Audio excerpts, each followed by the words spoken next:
এ হচ্ছে বাটপা। জিতেন চৌধুরী হচ্ছেন বাটপা নাম্বার 2। মাননীয় অধ্যক্ষ শ্রীযুক্ত বিশ্ববন্ধু সেন মহোদয়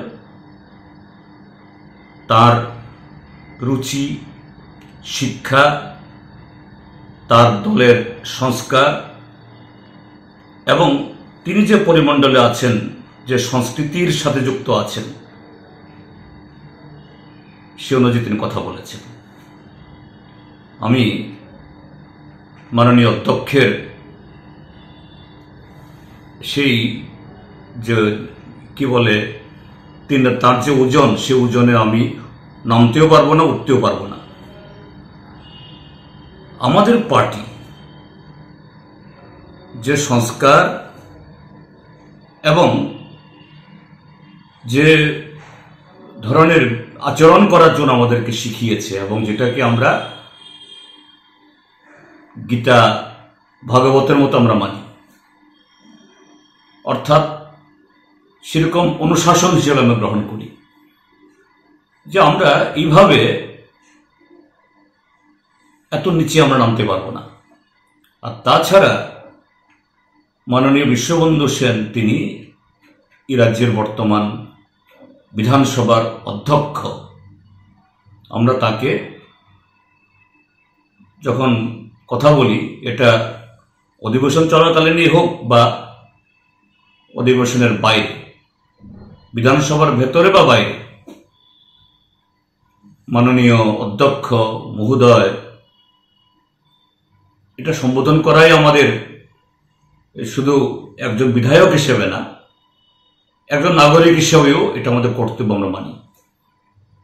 এখন তিনি কেন এই কথাগুলি বলতে গেলেন, তো এটা হয়তোবা এরকম হতে পারে সাম্প্রতিককালে আমরা পত্র পত্রিকাতে, আপনাদের চ্যানেলগুলোতে এবং বিভিন্নভাবে আমরা শুনছি, অসংখ্য ভিডিও, অসংখ্য খবর প্রিন্ট মিডিয়া, ইলেকট্রনিক মিডিয়াতে ভেসে আসছে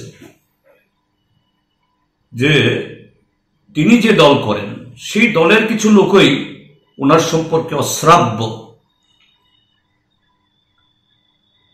শ্রমিকদের সাথে তিনি কি ধরনের ব্যবহার করেন, কিভাবে তার প্রশ্রয়ে বা তার মদতে সেই জায়গায় যে মোটর শ্রমিক এবং অন্যান্য যে সমস্ত ট্রান্সপোর্টের কর্মীরা লাঞ্ছিত হচ্ছেন, কিভাবে তাদের দিন দুপুরে পুলিশের সামনে তাদের অফিস বাড়ি লুট হচ্ছে, আক্রান্ত হচ্ছে, পুলিশের সামনে মার খাচ্ছে।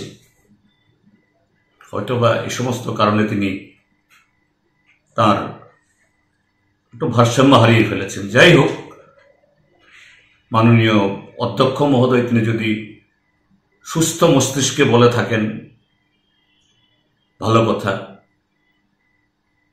তিনি যখন বলছিলেন তিনি সুস্থ ছিলেন কিনা আমি জানি না।